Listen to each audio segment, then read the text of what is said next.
この番組はご覧のスポンサーの提供でお送りします。Alrighty, welcome everyone. I'm Teeaboo and I am here for Jujutsu Kaisen Season 2 Jujutsu Kaisen Episode 14, Fluctuations, and most likely Episode 15 because I've been informed that they're essentially a two-parter. We just came off of what I am going to fondly call Choso Cinema. A really fucking excellent fight between ya boy Yuji and ya now confirmed other boy invited to the party. Part of the raid, part of the thing, here for a reason, Choso.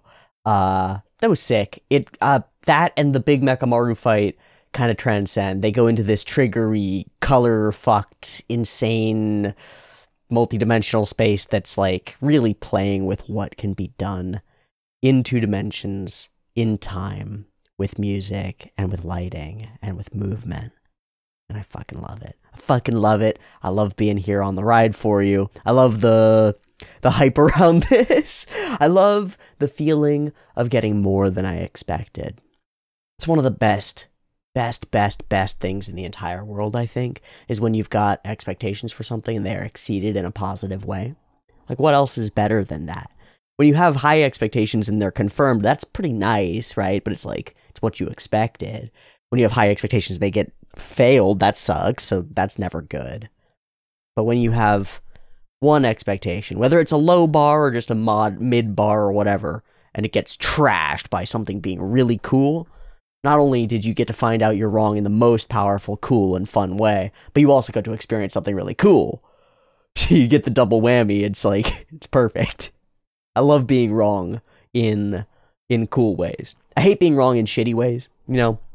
When you're like, man, this show's so exciting and it's going to be going such cool places. Wonder Egg priority. It's going to be going such cool places. I can't wait to see how they wrap up these really intricately described themes. Oh, they don't.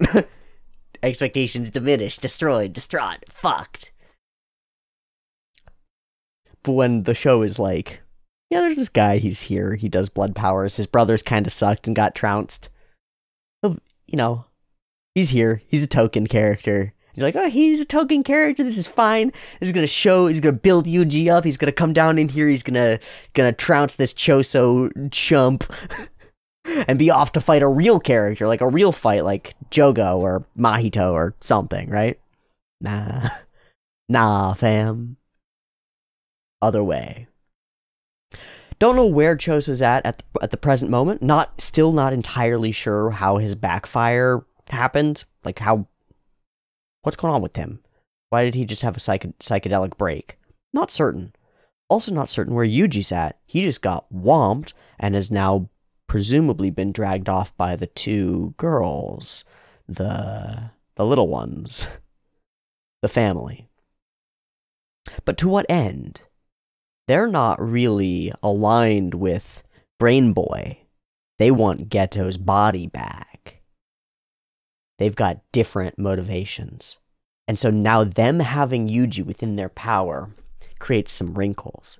And it makes me wonder, in the broader context, of two groups coming specifically after Yuji to kill him and to deal with Sukuna, to bring Sukuna out, to create this world of curses that they seek. Where do the twins, they're not twins actually, but the two, where do they fall on that? Which side do they think is more likely to help with their desires and their plans? Don't know, and I don't expect necessarily to find out, except maybe in teasers and snippets in this episode, because we got something else to do. Mei is fighting smallpox? Is that right? I think that's right. That's bad. That's a problem. That's one of the four horsemen of the apocalypse. That's disease, and that's bad. But Mei's hot, so maybe we'll do just fine here. I don't know. We're just gonna have to watch the episodes and find out. For the present moment, there's something that I want to draw, and I don't know how it's gonna turn out at all, but I'm gonna draw it. Come along with me, and I'll scribble a thing, and we'll see how it goes. Thanks for joining me. Apologies to Mei. I'm not gonna draw sexy Mei stuff today. It just isn't what I vibe for right now. I'm gonna do something else.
So fucking JoJo's-y.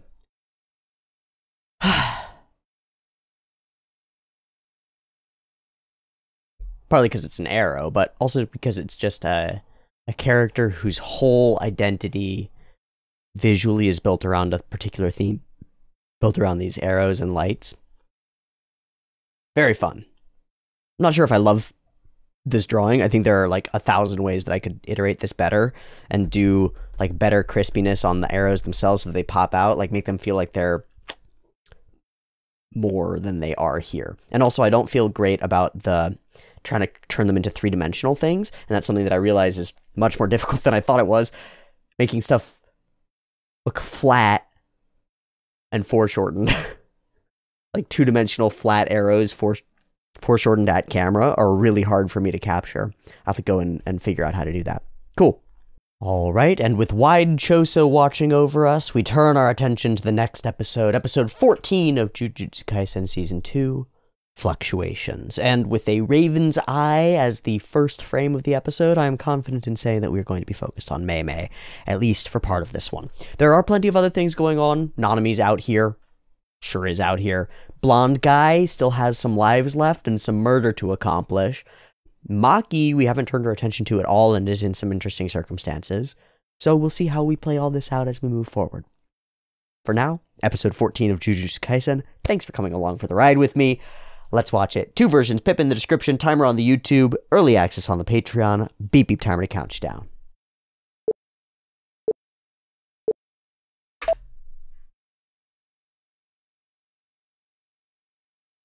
Ah.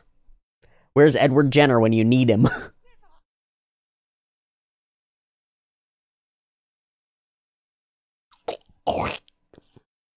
Disease. Cool camera work.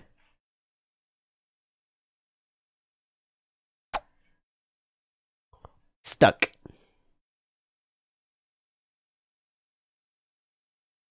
And crushed.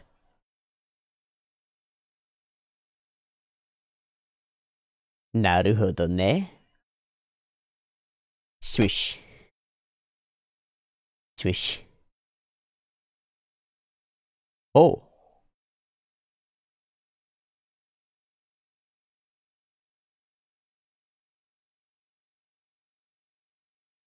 Absolute hit. Fuck! Alright, what are you gonna do, Mei Mei? Get out, I guess.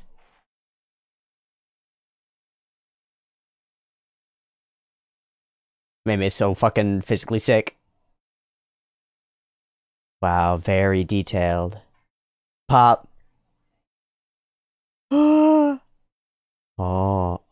Yeah, these shots are so distinct.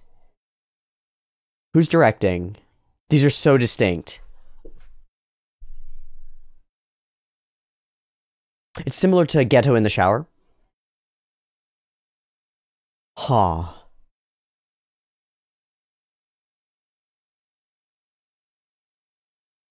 I love this strategy element of every battle. Like, figuring out what's really done.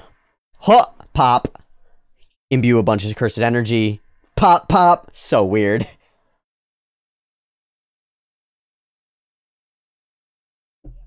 Just instantly done. You caught smallpox.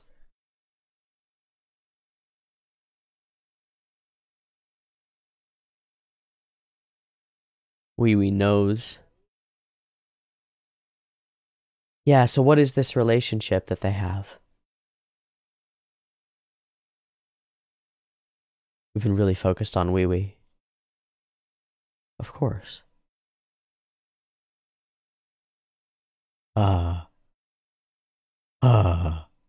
Weird. And the framing with the feather over his face. Weird. I got questions. You know, I think I got some questions. We've been so focused on his face. It's a lot of energy. Flip. Make you the target. Complete trust. Pop. Smash. And you're about to get killed. Yep. You've revealed yourself. Oh, that was cool. That drop of all facial features and stuff. That was super cool. No hands, no smack. Again with the angle.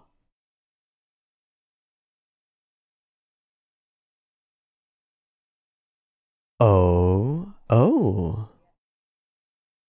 Oh.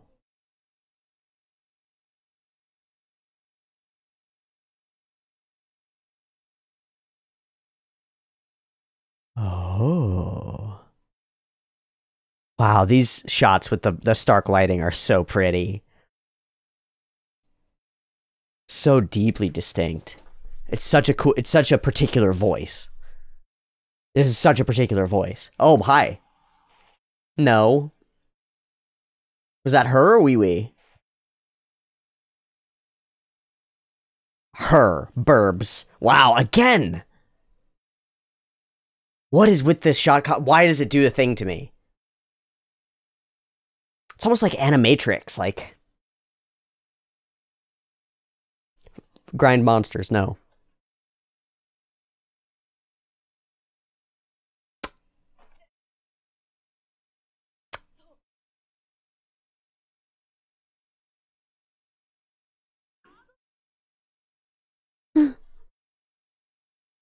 Ah. Suicide bomber crows. A binding vow that each crow. Yeah, of course. Cause touch can't be touched. Hi, buddy. That didn't work. That didn't work. Of course, you would allow me such an honor.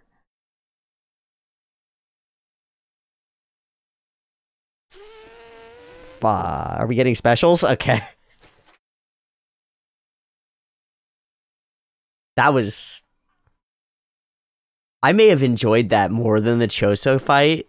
I know that's crazy, but that style hits better for me, even than the insanity of the, like, over-the-top stuff. That sort of slow, like, oddly angular shot composition reminds me so much of the tone of this OP and feels so perfectly for Mei. Like, what is with the, like, what is it about those shots that feels so offset, like, slightly weird to me? I can't put my finger on it. It's like, it's the lighting, it's where the lighting angles are, and then it's like the fisheye-ishness of the camera effect. We've talked about who this is before, especially with the like semi-fisheye effect, and it's very similar to that one frame of Ghetto in the shower. Fuck!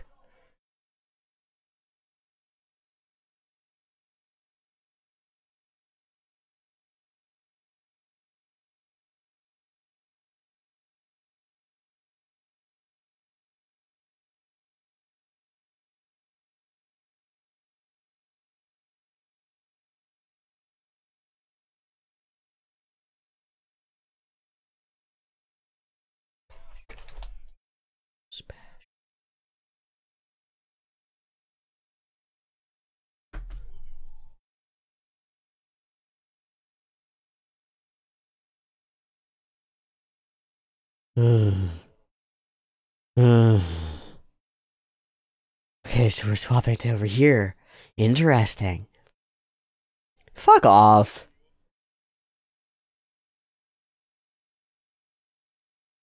The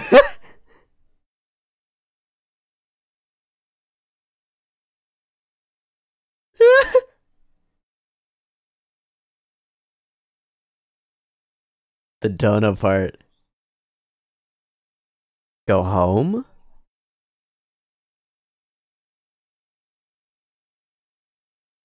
An immense amount. An immense amount.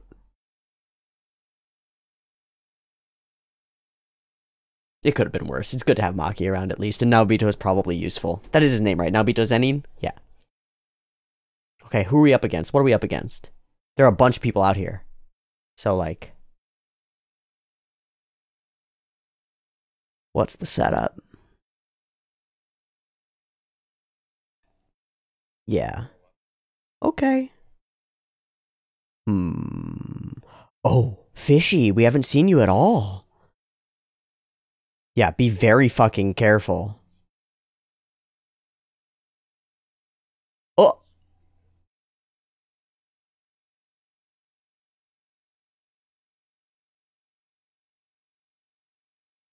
He's could find it in glass? It's like a photo. Are we just gonna womp a fishy boy? That would suck. Honorary first grade indeed. Oh, shit, what the fuck?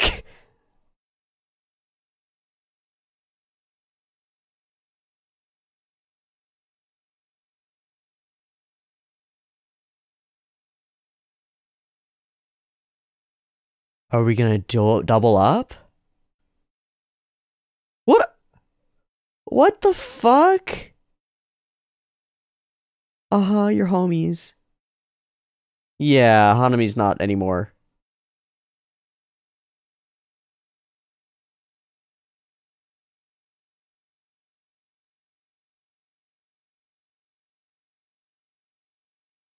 Level up.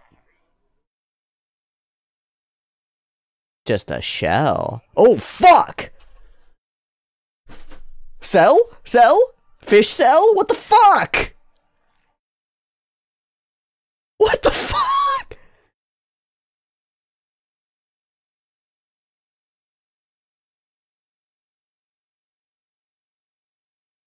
Oh, sick. Super sick, Maki.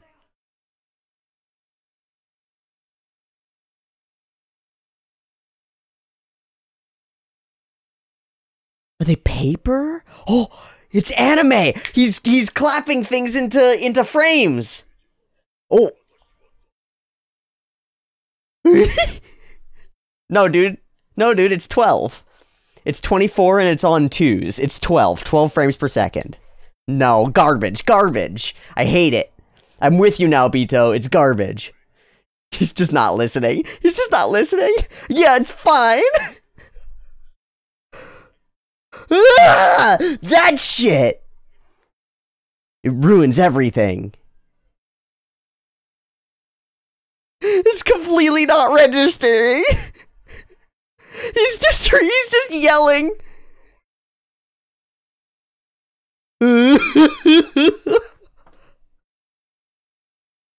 Scribble, scribble. Yeah, you're in a fight with multiple people, my guy. I'm not worried about Maki hurting this one, unfortunately for Maki. But he turns them into cells. Locks them for a moment. And during that moment, any attack can be done against them. It won't, like, instant hit, but it will freeze them. That's so crazy! Another super sick shot. Ah.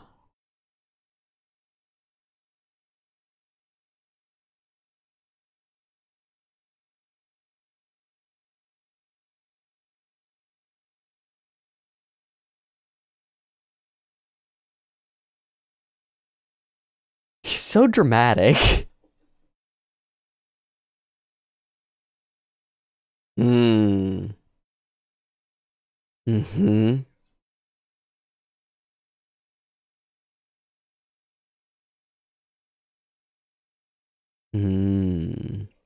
Powerful, powerful.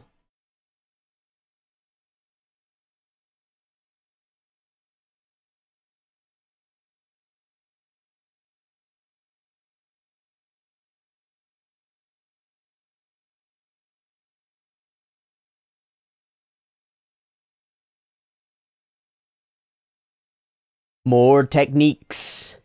Secrets. Secrets. Oh, he's already there. He knew. He saw through your moves. Your next line will be. Back and forth. How is he so fast? Serious business. Yeah, he's no fucking joke. Unfortunately. Oh, and he's behind you! How does he keep doing that? Is he jumping between frames for himself as well? Is he just fast, or is he breaking the game? Oh, and the page, the paint behind? That's so cool.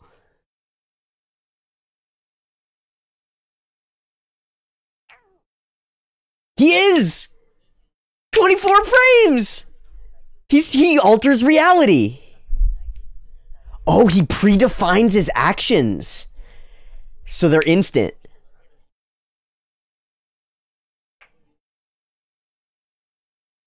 It's like foresight. Oh, and then he can shatter them if they're not predicting it. So they have to play in his game.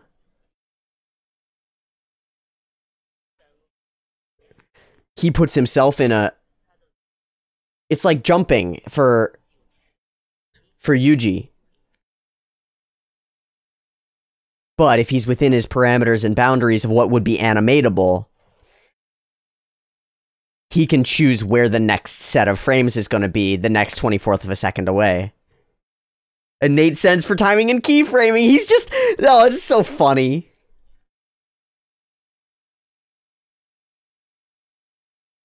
What a beast. That's the coolest thing. For an artist to do art stuff as a power. Wow. Crush your own fists into your chest. But...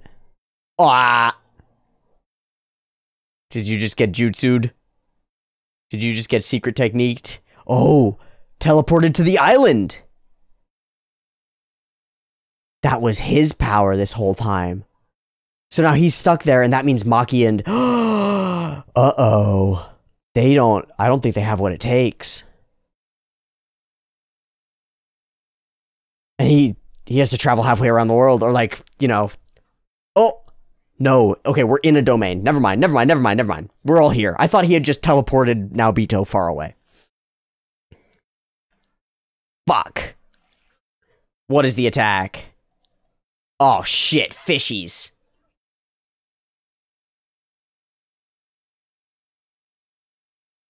That's some fate garbage.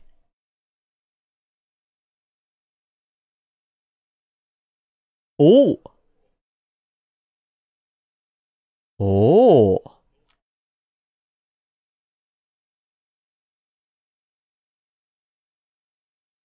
Whoa.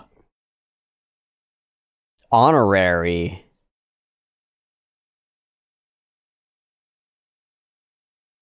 You might need a hundo, man. I think you need a hundo for Naobito. Fuck.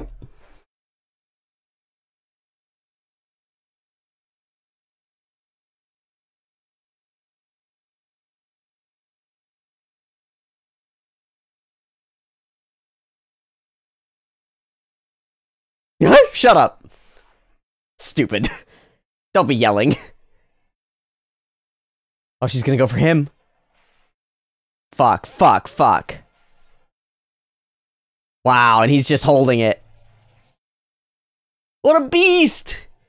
Respect! I fucking hate him. Nice trick. That was a fun, all the colors splashing by. It was very cute.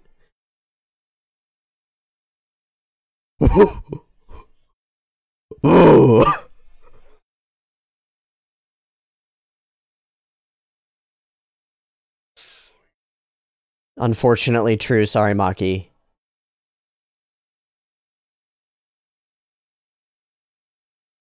It's gotta have a weakness.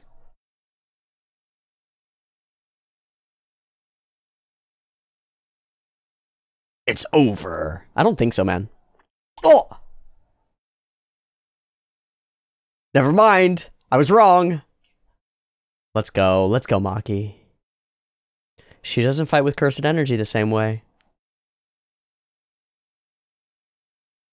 But... Oh! Hi! How'd you get here? How'd you pierce this domain? Is that a thing you can do? Oh shit! You need a friend?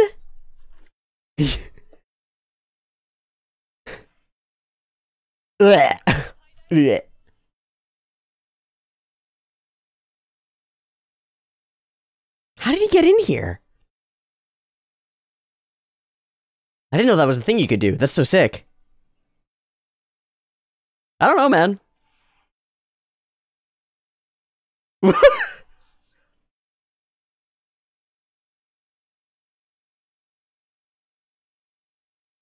Fun. You get very proggy.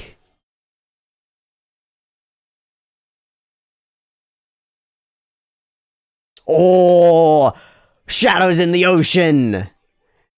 Shadows on the water. But to do that, you'll have to ignore Maki and the others. There are others, man. And he's got beasties too. Come on, man. Oh, Nanami. Bam! Sick. Ya boy. Kick ass.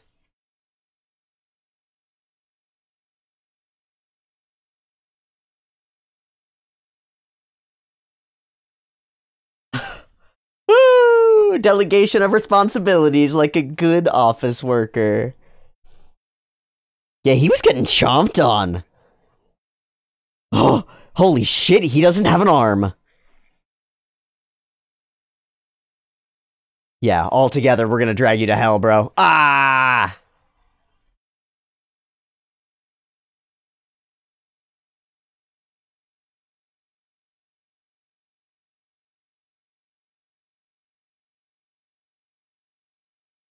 Oh, man.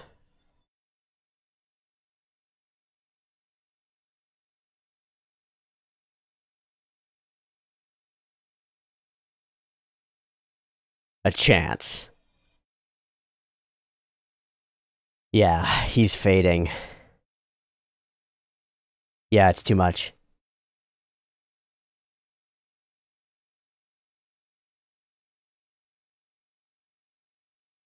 You trying to overwhelm him? What are you trying to do?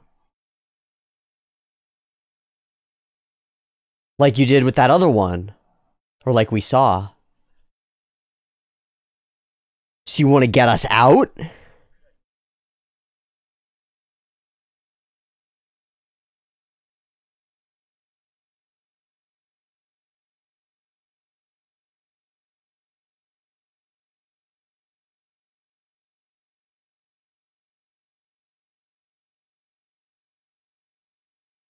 Oh, hold the door! He kind of is. He's been trying to kill himself this whole time. Okay. I need one nod. We're having a company meeting. We're having a company meeting. Oh, with froggies. Is he gonna realize? Is he gonna realize? He's not gonna realize. Let's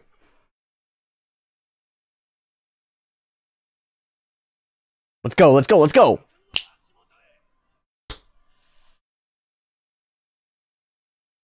Can we do it? Can we do it? Can we do it? Oh. Whose hands? Huh?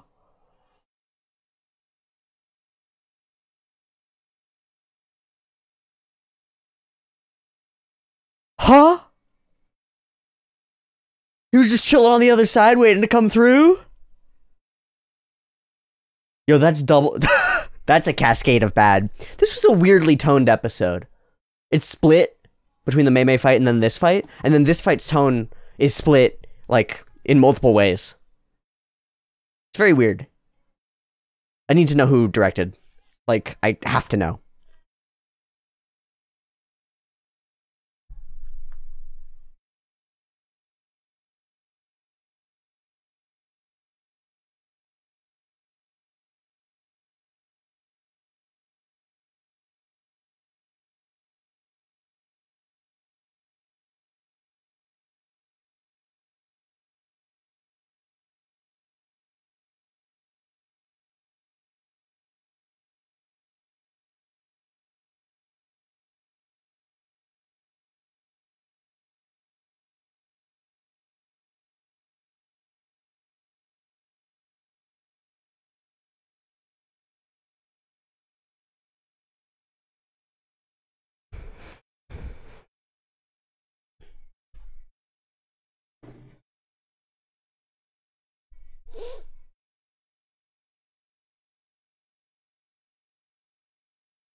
Of course. Oh, siblings and family indeed. How fucking interesting. Okay.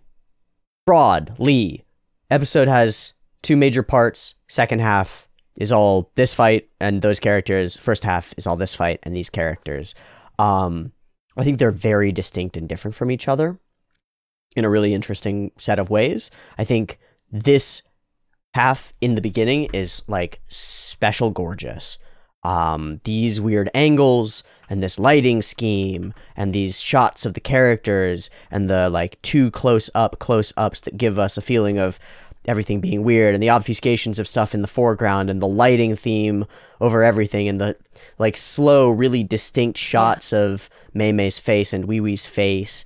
It's like tone setting masterclass, top tier, on the same order as the Geto Gojo Going Different Ways episode with the shower scene and the hallways and stuff. It's like, it's in that same framework, so I wouldn't be surprised if it's the same damn director.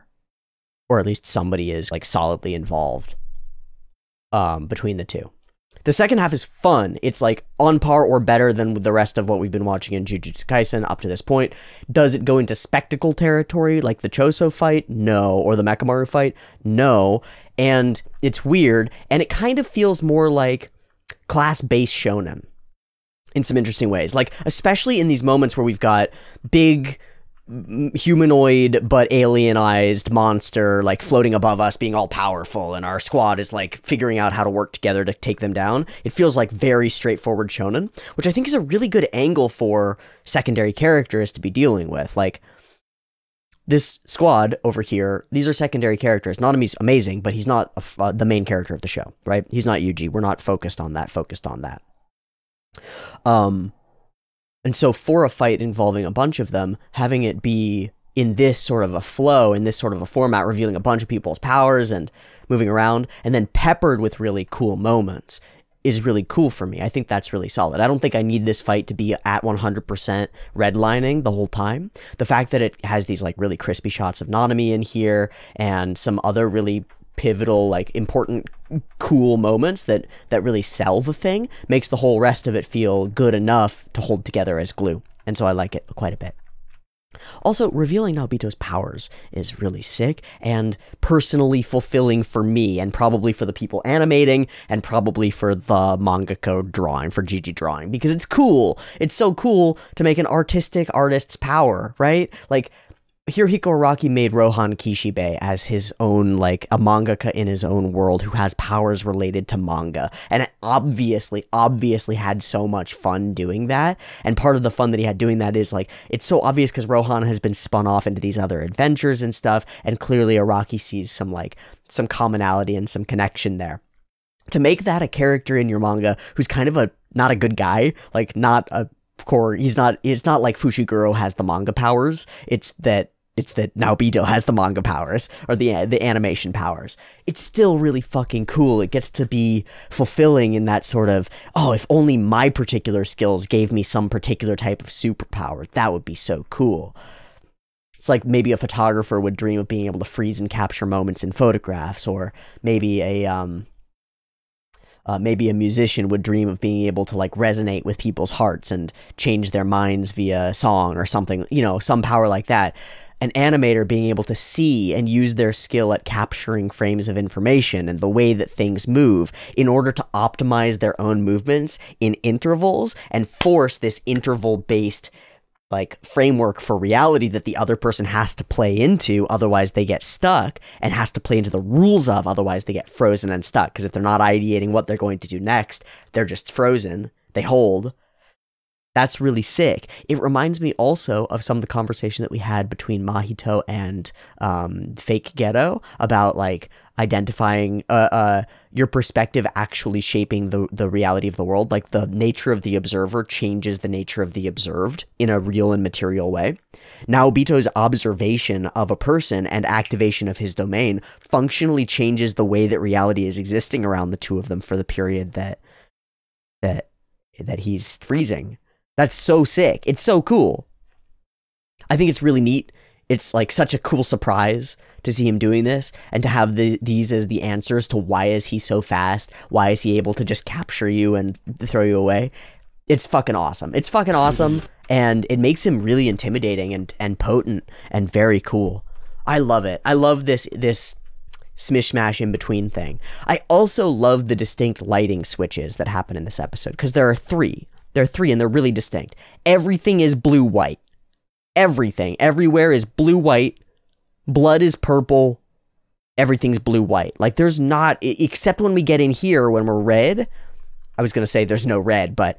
Except when we get in there when there's red, there's no red. It's all blue-white. There's not a smidge of red in this frame. Then over in this main portion, we're very flat and pretty gray. Like, even in the deep red color of Fishy Boy, even in the deep red color, it's kind of pastel-y and faded out. It's kind of not that saturated in this whole space. We've got this white lighting from up above. It's just not that saturated. There are little flickers of color from, like, signs and stuff, but nothing like the Choso fight that was all color-fucked. Like, truly color-fucked. Lit as hell. And then background drawing stuff is also there.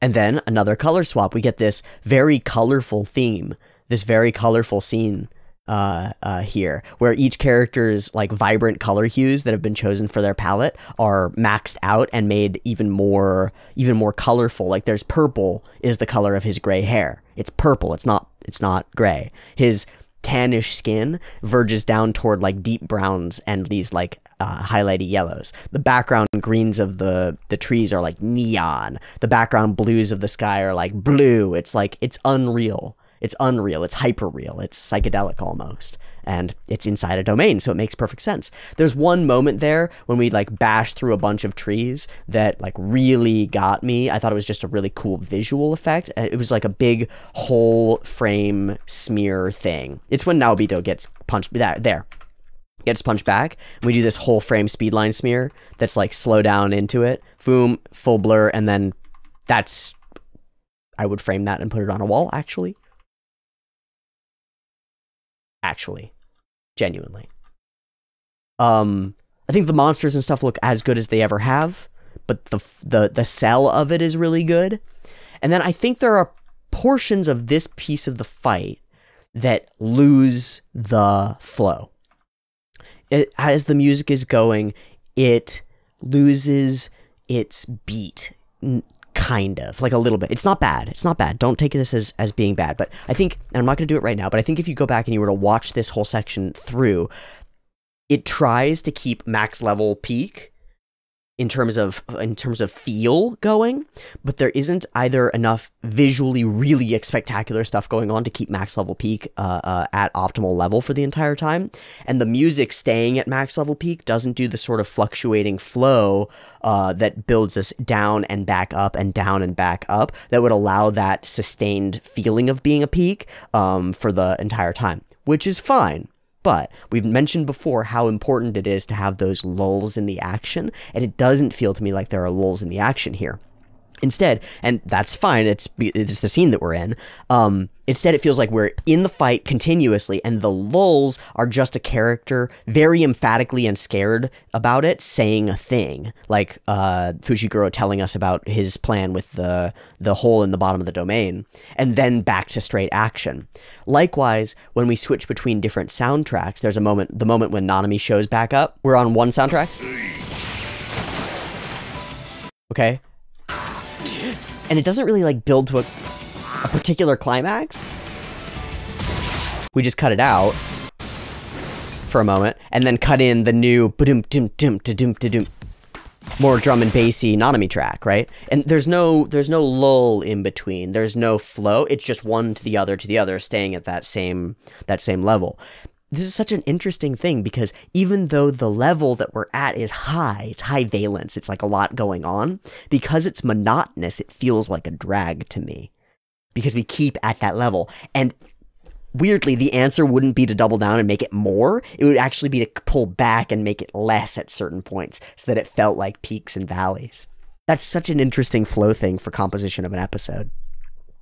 There are some elements here of the facial animation that make me think that the same person responsible for the first chunk is also responsible for some elements of the second half, but I wouldn't be surprised to find that this was a split episode direction with 2 primary directors, and that the one that did this part is the same one that did the Geto Gojo split across scene. So let's go find out. Sadamoto 14 storyboard, and has not storyboarded a different episode, so that's interesting. Sadamoto director 14, and has not directed another episode. What the fuck? Yurika Nakanishi 2, 9, 13 through 15. Yudai Ino 9, 12, 14. Tomomi Noda 13 through 15. Takahiro Watabe 12, 14. Shoichi 14, 21. Shinya Ito 6, 7, 13, 14. That's it, right? I think that's my connecting thread. Let me know if there are more that I don't understand. Emi Yamazaki 2, 10, 14. But I think that's right. It was episodes 5 and 6, right? No, 6 and 7. Nope, maybe not. Huh, fuck, shit, I don't know. I don't know nothing. What I know is I don't know nothing. Who do you think is responsible for those opening sequences, those first moments? Oh, Hokuto Sadamoto animation directed episode 4, but storyboarded this one, and didn't animation direct this one, but did episode direct this one. And it was Imai episode directing that episode. Episode 4 was the one with the thing, right? Okay. Wild. I have no idea. It doesn't matter. I just think that this whole first sequence is really fucking cool. This shot is the first one that stands out to me. It feels filmic. It feels movie-ish. It's like the arrangement of characters and close proximity of faces is so distinctive. That.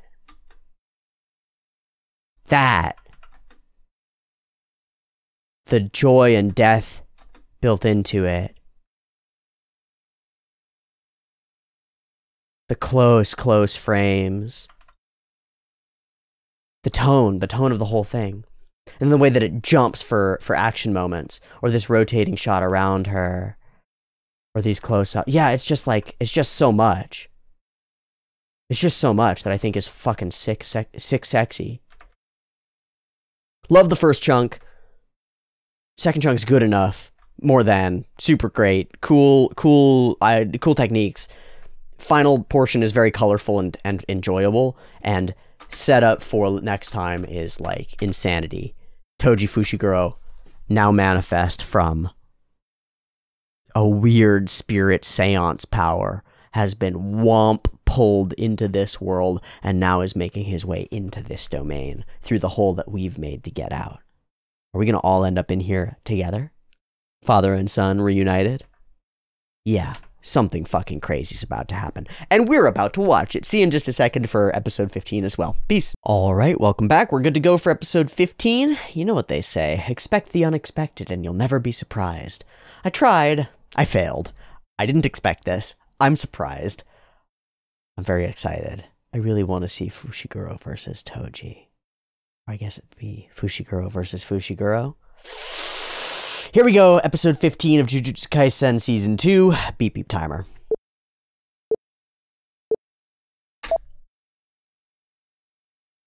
Here we go.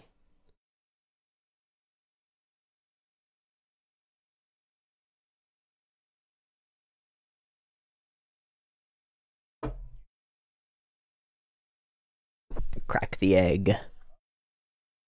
But a hole goes both ways.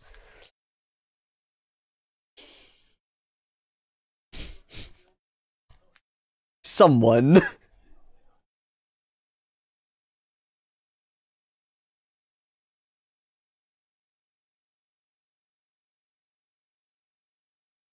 I love that moment. I love the nod from him so much.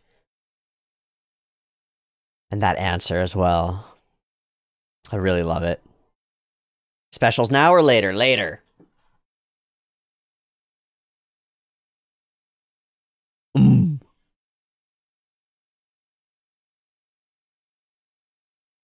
Pop, pop, pop, pop, pop, pop. Uh-huh. Ah.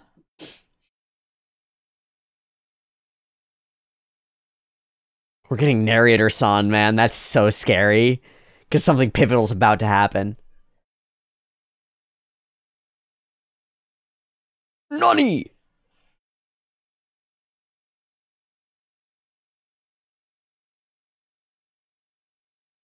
We can do it! Except, then, through the portal comes... Dada? Dada?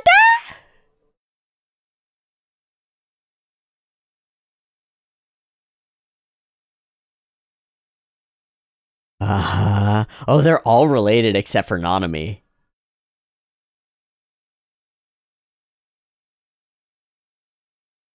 Even death and life. Dada.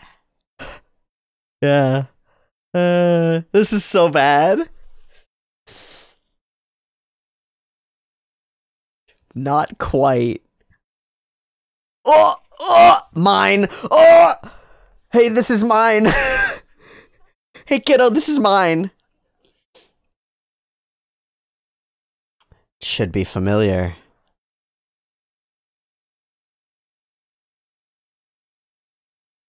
There isn't any. You did. You did. Dada. Fuck. Fuck. Do you remember Naobito? Do you remember anything? Naobito remembers. He knows.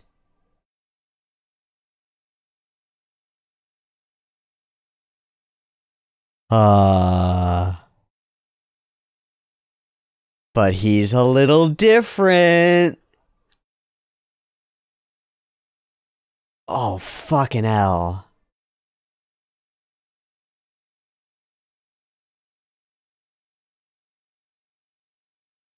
Huh. It's permanent now.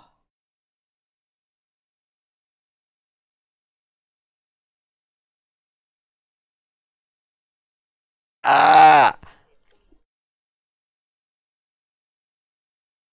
That's good, that's good. If he's not actually Toji, and he's just... Dude, oh, don't underestimate. That was sick. Oh, he's so happy.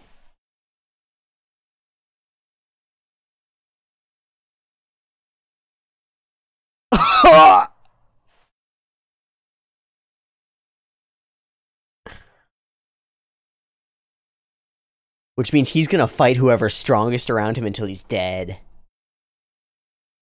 So it's gonna be Dagon, Naobito, Nanami, Fushiguro, Maki. In order. Maybe Fushiguro earlier than... Because Naobito's injured? I don't think so. He's berserk. It's a berserker. It's somebody with, like... with a rage effect on them.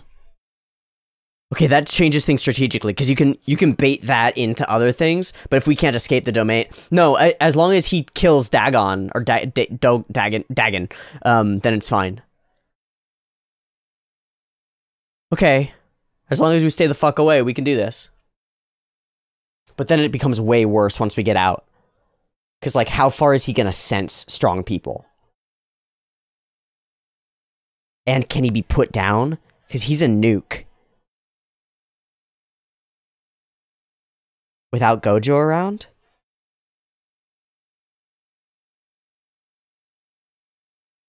It has to be Fushiguro. For narrative purposes, it has to be Fushiguro. I think.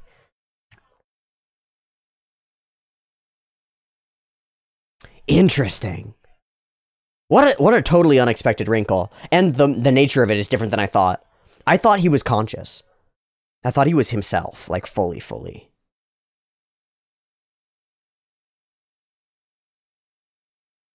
Oh shit, we're going shadowless.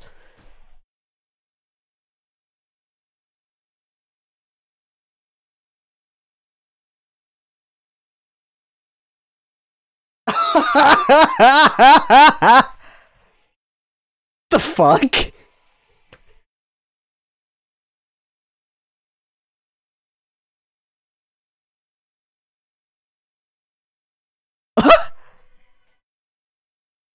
Yummy. Nani? Oh my gosh. This is an animation masterclass already. Oh, sick. It's a limitless stream. What do? You just cut them all down. All right, Snaky boy. Nothing. Oh, try to steal it. Drag you to deep waters. I'm gonna drag you to deep waters. Boom. Oh, fuck.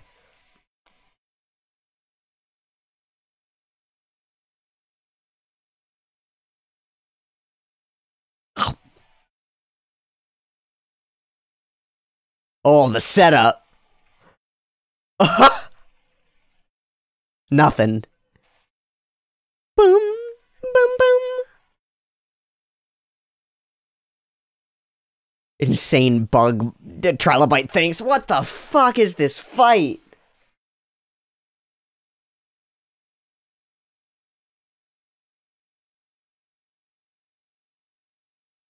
Go finish the job, go finish the job, go finish the job, Toji.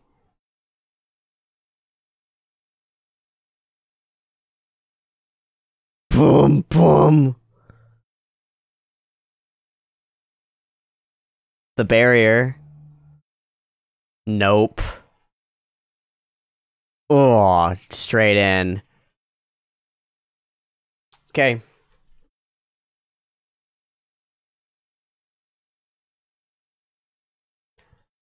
Somebody you might admire parts of. Oh my god. Yeah, the greatest fighter. Oh, that's an answer.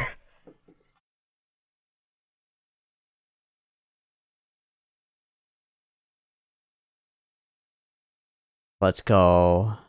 He knows. Yeah, it's all we it's all we can do. We just have to hope that he finishes the fucking job.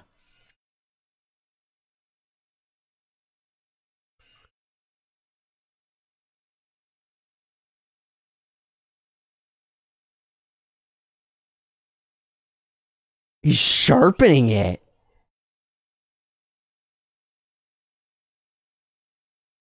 I don't think it's meant to be like that, man. Oh. Yeah. Yeah. You're gonna die. A ghost.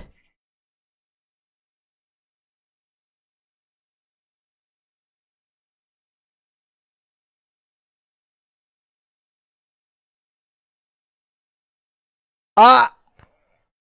He's holding him, bets on him! I know where you're gonna be. One staff. Oh, he fucking Wukonged it too. Fuck. Domain evaporates? Are we good? No, we're not good. Fuck.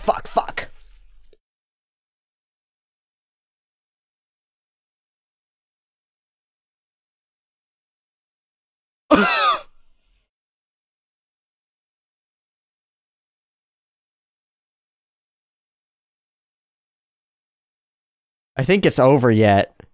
Domain evaporates. Uh-oh, run! Running! Run! Fuck. Oh, good job, Fushiguro. Yeah, man. But you're all about to be, too. Toji's about to turn his attention to you guys. Now Beatrice first.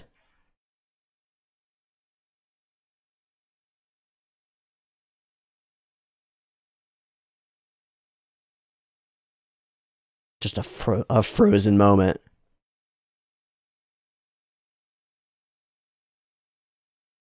None of our techniques are going to work well against him.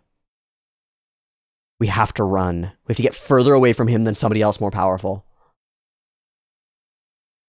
But who? Mahito? Jogo?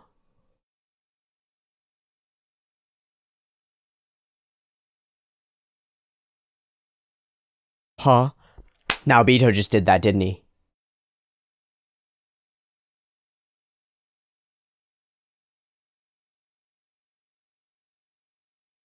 Oh my god, no, it's Toji.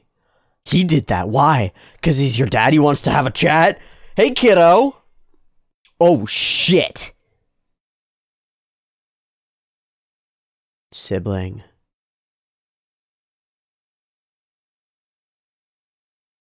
Two down.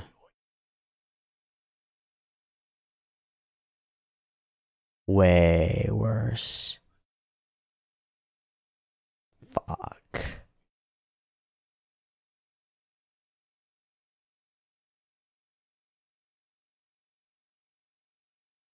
Ah, the true believer arrives. Hi, Jogo.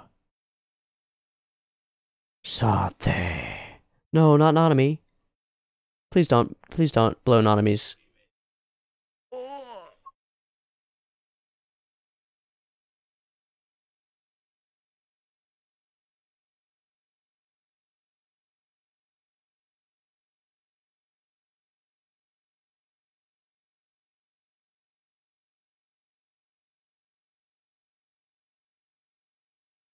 No way, Maki.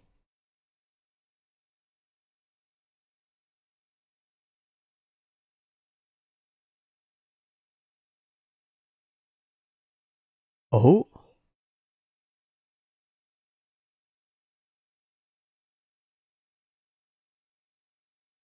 Huh? Huh? Oh. That's what they're gonna do. My... Holy shit. With Yuji down, will Sukuna arrive as Sukuna?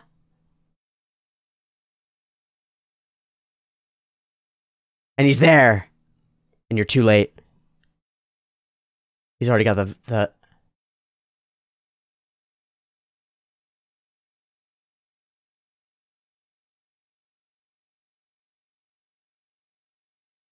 Sukuna?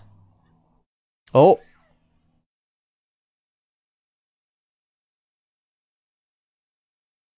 Holy shit. Holy shit. Yo, Jogo.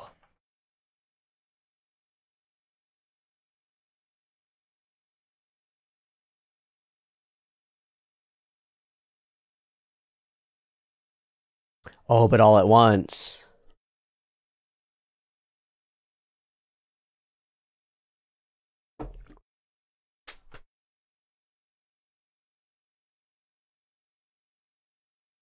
That's a play. So you're gonna power the boy up. Jogo, my friend.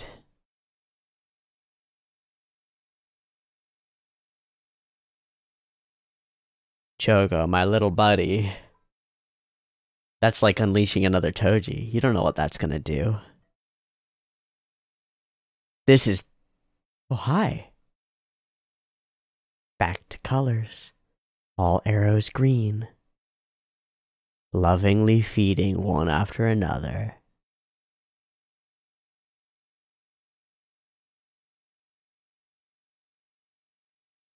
So that's 11. And 11 today. They're alive! Was that the photograph?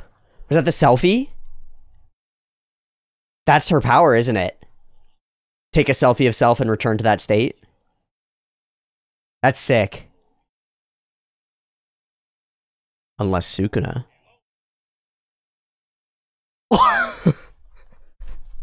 That's mine. Dude, you...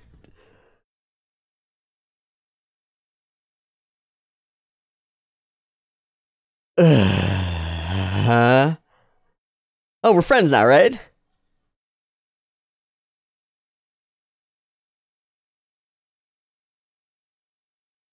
Spicy sauce.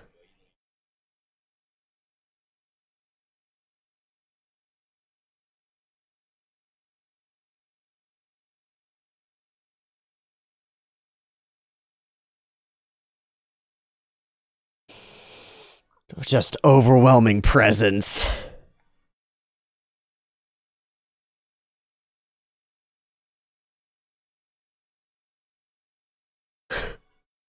Dope.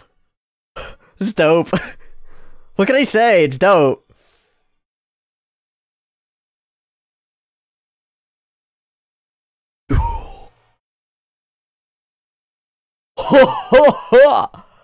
Lower.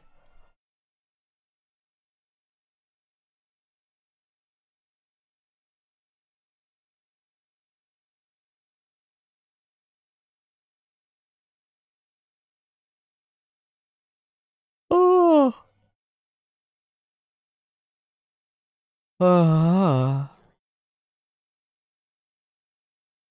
Oh. So Gojo gets 10?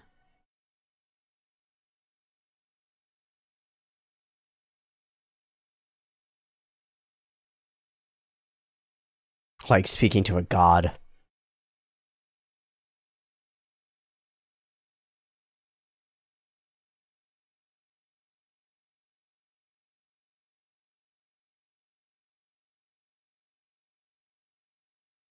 Fascinating. To ask of someone who does not grant favors. Oh.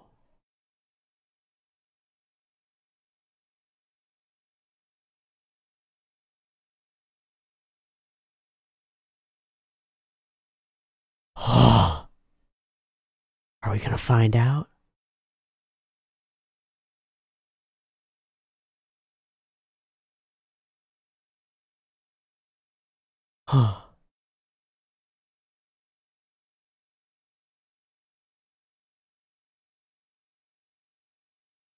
Uh-huh. Uh-huh.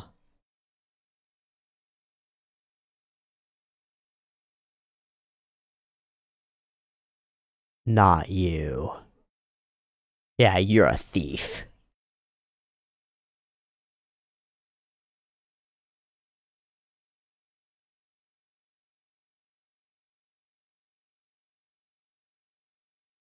That's daring. I could just make you tell me. Oh. Uh-oh. Is he pleased by this sort of show of obedience, or is this about to be deadly? Ah! Fuck!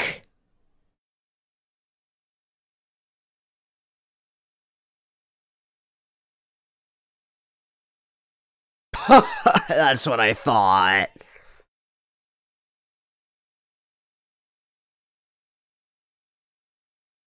Pop.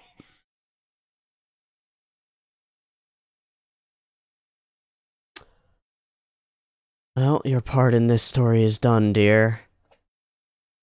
Is that...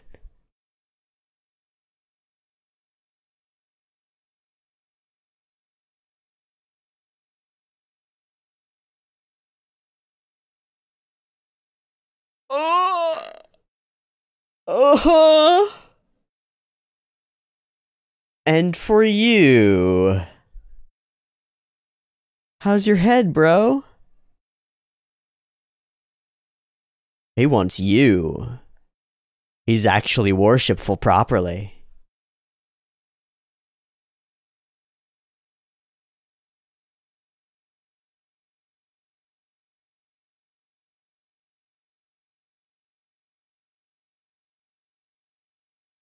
Framing's awesome.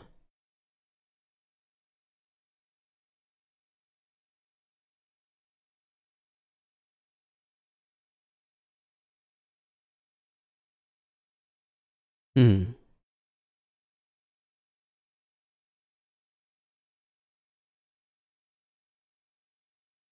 Hmm.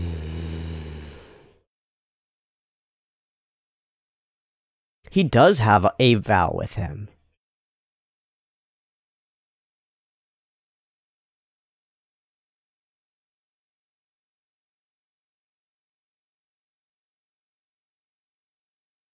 Threats.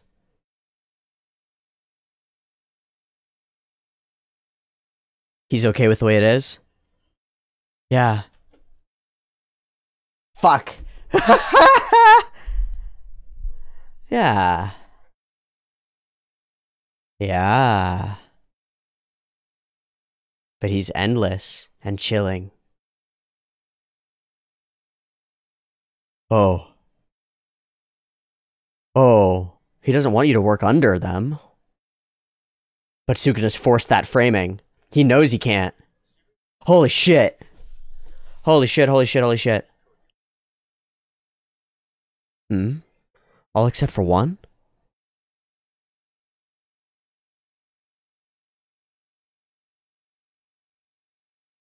He's gonna go for it.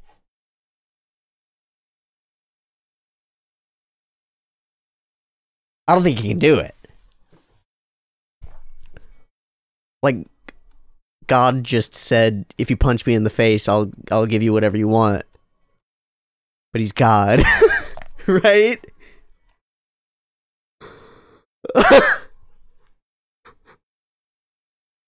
Dude, I don't think so. Okay, this whole episode was fucking crazy. That was so fucking crazy. Oh my god, we just popped the two... There's so many pops. Fuck, first Jogo popped so many people. I think now Bito's alive, and I think Maki's alive. I'm scared about Nanami. I think he got Nanami.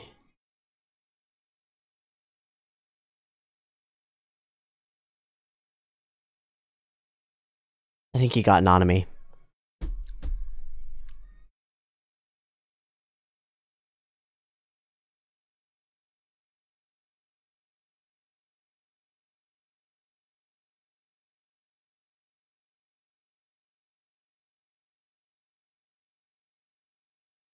What deeply disappointing timing, too. Like, as soon as Toji takes Fushiguro outside, that's when Jogo arrives, when he would be the strongest there, and would become a problem. Oh! I hear both of their voices!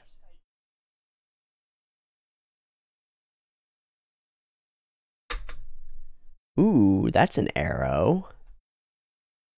I wonder what all this is. God, I hope. I also see some clapping. So, it looks like we're gonna bring the others, in. Fuck, man. Oh, man, what an episode of shit going wrong and weird and unexpected. So, shocking stuff in the back half. Stellar plot progression in the back half. Really cool. Really interesting. Very fascinating turns of events that are unexpected, I think.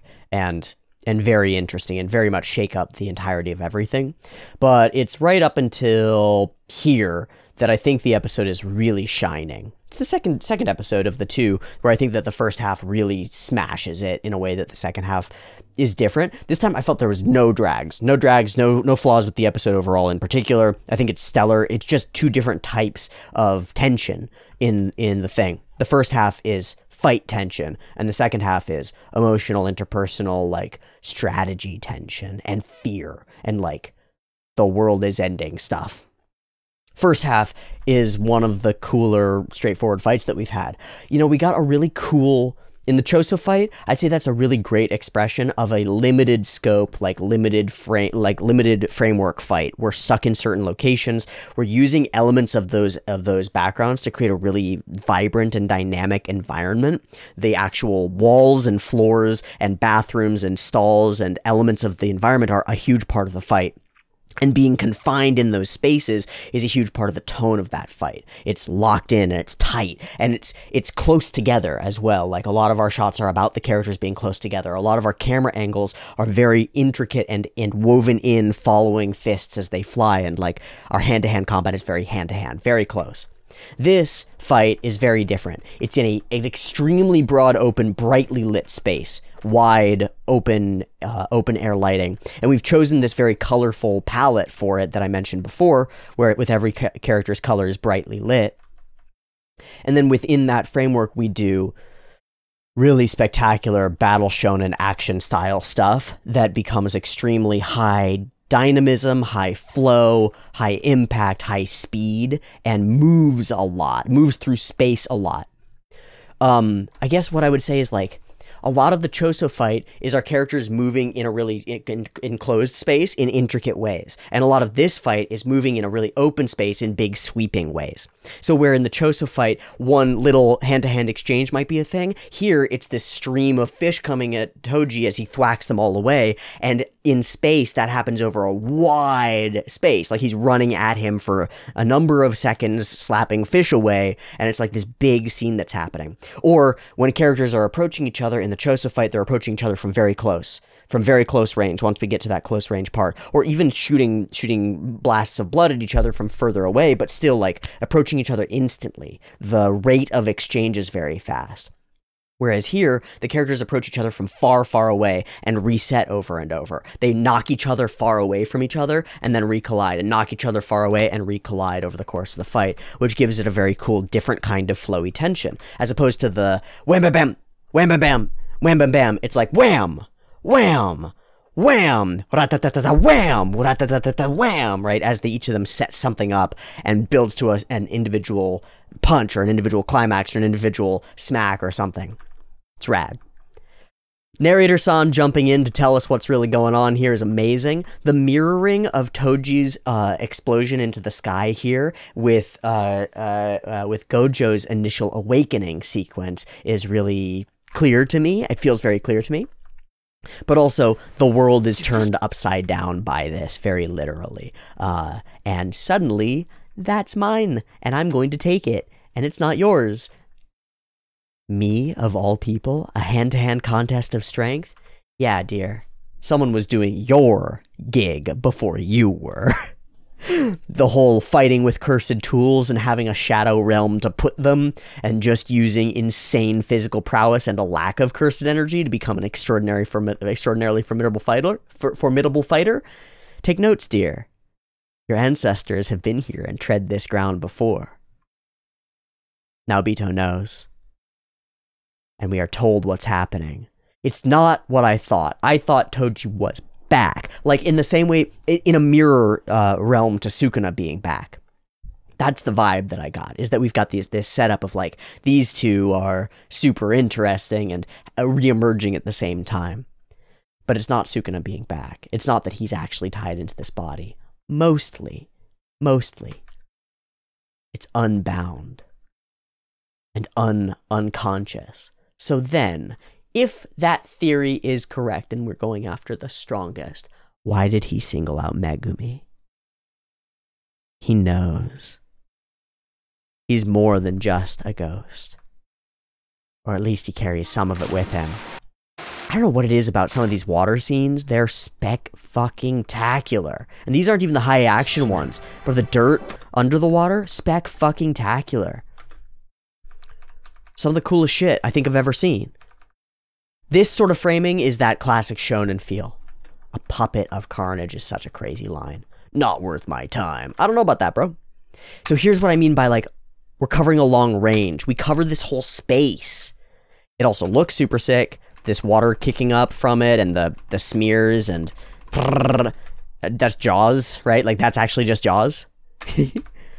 And then straight into the eye and the smile and then this is some of the craziest shit that I've ever seen. Again, reminds me of like Nakamura style stuff. Absolutely nuts looking, really fucking fantastic. And then he's there. Always bared at the strongest, running on instinct. But is that what it is? Is that all it is? Okay, so this opening sequence, I think, is where I find the animation most fun. First, it opens with Kaganashi shadows. So we're moving. And then we're shadowless. This might be Running Boy. Watanabe. But this, shadowless. Instantly. And again, I'll bring up Birdie again. I'm not going to pull up the cuts because we've done it enough times. But I'll bring up Birdie again to be like, this is the same thing. It's different. Like, this is very warped. Very, shit, you know, like the big booty Wojaks that are like weirdly drawn? That's what this reminds me of because it's so silly. But these angles are chaos, and the dropping out of background details, like opposite of the Choso fight, where detailed backgrounds are a huge part of it, dropping out of background details to keep some detail on characters, but to turn everything into messes of speedy color, and to smear everything. Oh, he just ripped it off. Fuck you, Davy Jones. Messes of smeary color that just batter around, and we're sort of skating through space and ignoring realism in particular, in favor of like movement, flow, and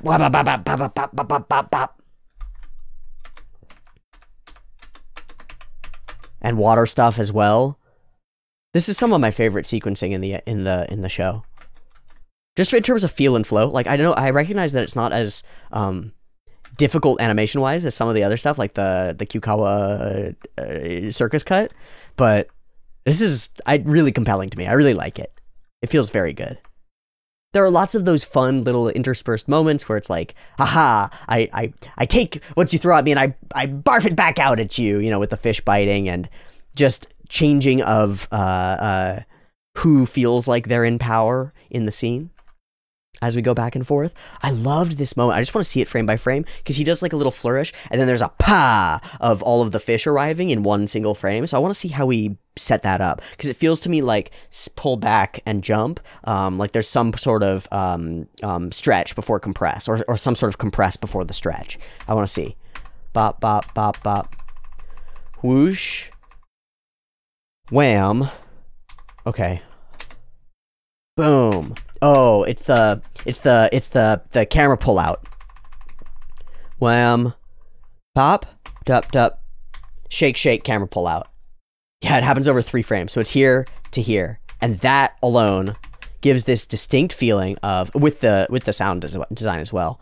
Boom! Wah-bah! But it's so subtle in the actual look. I thought it was way less subtle than that, because the impact that it has is huge. Flow of water, spinning of the staff, and then leaping into different forms of movement. This is a really fun cut, because he's up in foreground, does this whippy scene around, and then drops into this sort of classic water running style thing. The flow's so sick.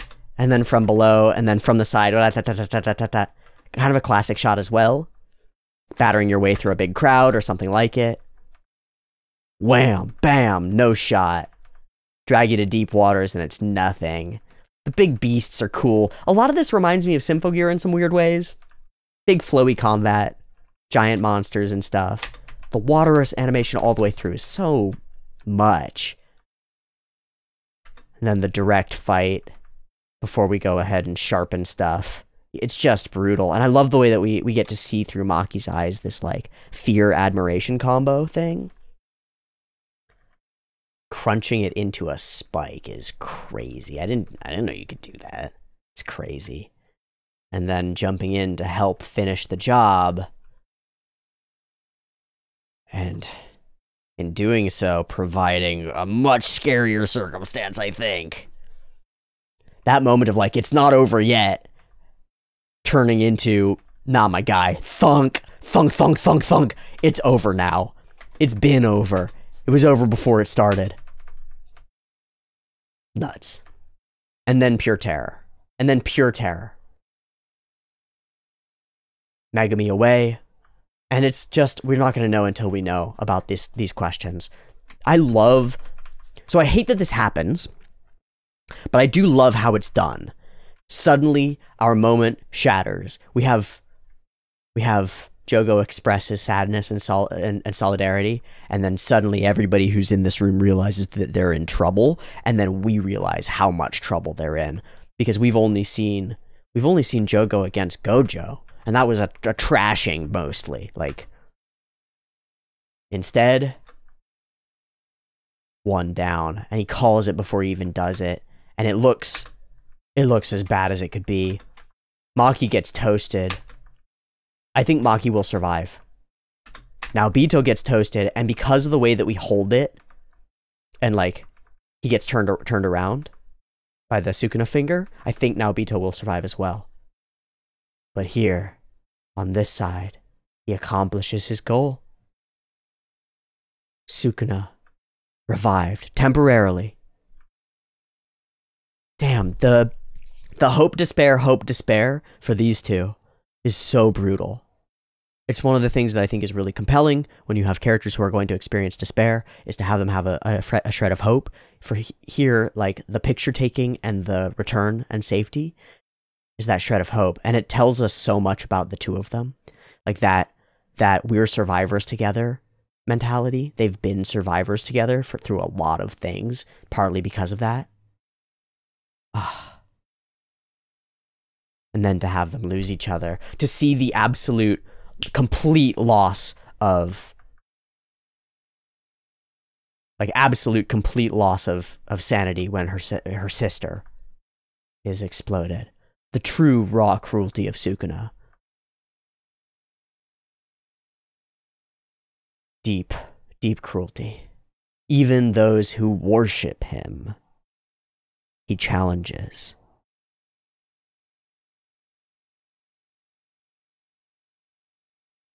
And Jogo seems like he's going to accept. Terrifying. Two ancient grand monsters now unleashed on this space. This incident is getting out of hand.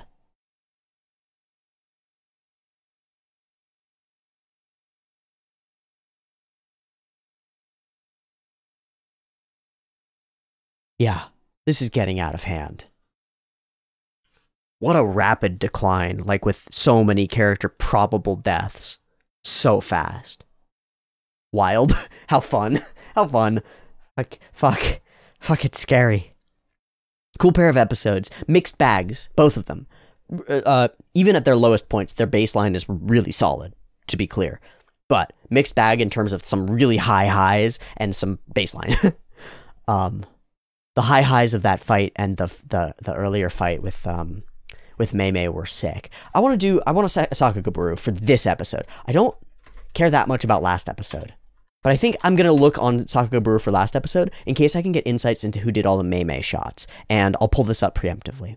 Okay, Rui for Thunkity Thunk, Flippity Whip. Great. Sota Shite Shige Tsugu. Oh, for this sequence that was really dope with Nanami coming in, which I also thought was really dope. Cool. I'm just going fast. Artist Unknown. This is all that face stuff, and it's fully Artist Unknown, which sucks balls because that's what I actually want to know. This stuff inside, giving me Hiromatsu Shu vibes. It's Ninuma, Takuya Ninuma, with all the critters. Interesting. And this here. Artist Unknown. Fuck! Balls! This is the scene. This one, like, gives me those particular feels.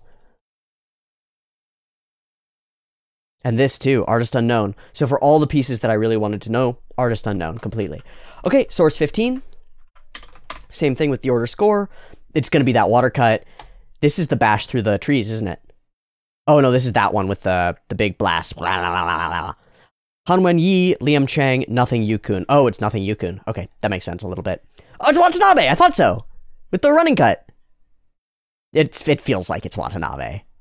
The accelerating running, the Kaganashi shadows, the big zoom, the camera following, like these slippy whip. Yeah, this is okay. Cool.